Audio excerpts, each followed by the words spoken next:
looking at some of the most recent topics like moonlighting. So that's in the news today, and there are debates, right? Moonlighting, is it ethical, is it unethical, is it something as per law? And if you see the section 60 of Factories Act 1948, I believe, it does not say that moonlighting is an unethical practice, except for factory employees. Factory employees are not allowed to work in two jobs. But then there have been multiple thoughts, and as an HR leader from the industry, we wanted to understand your views on moonlighting from the technology space. Yeah, I think the jury is not decided on this one. So I'm going to play safe on this answer. Yes. If you look at it from both sides, if you look at it from the employee's point of view, it's great for the employer, right? Everybody is working from home, everybody is away from manager view. Network doesn't work, so we don't put on our videos, we can't take calls at times, nobody knows what we're doing. So it works in that sense that I can take up a second job, I can take up an assignment. There are tons of jobs available if you go to sites like freelancer.com or Upworks. There's a lot of stuff that you can pick up and get paid in dollars, which makes it even more lucrative and interesting for employees. Work from home helps, I can work anytime. I can work after my office hours. So I think for the employee, it's like a great option.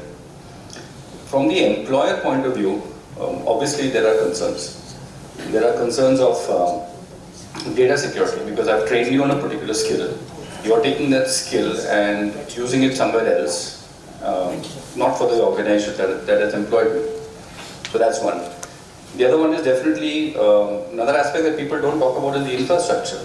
So I have my own company laptop, and I may somehow connect to another organization's network, which is potentially very, very dangerous.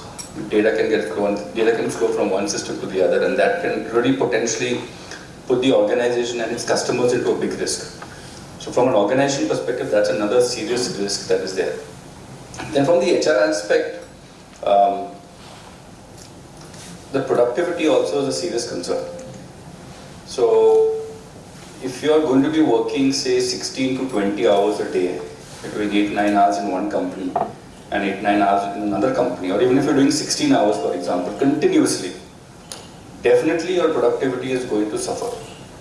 So you may not perform well in one job, and you may not perform well in the other job. So from the employer's perspective, these are some of the challenges that I see. I see moonlighting as a bigger problem, honestly speaking, in larger organizations, and less a problem in smaller organizations. Because sometimes larger organizations have a tendency of having a kind of a bench, or projects that are in kind of steady state maintenance mode, where there's really not too much of work. And in that sense, employees may come back and say, you know what, I have the time, or I'm on the bench, or I don't know what to do.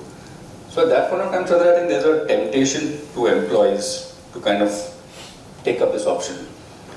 In smaller companies, it's chaos. Right? You're working sometimes on 2 projects, so you're actually moonlighting in the same company. You have 2 projects in the same company.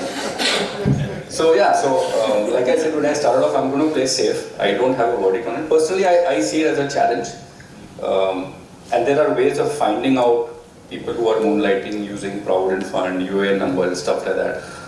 And companies like Wipro have claimed that they fired 300 people. Obviously, they were working for, apparently the people of Wipro, 300 people or whatever that number was, were working for Infosys, which is a named competitor of Wipro. That's what I heard or I read somewhere.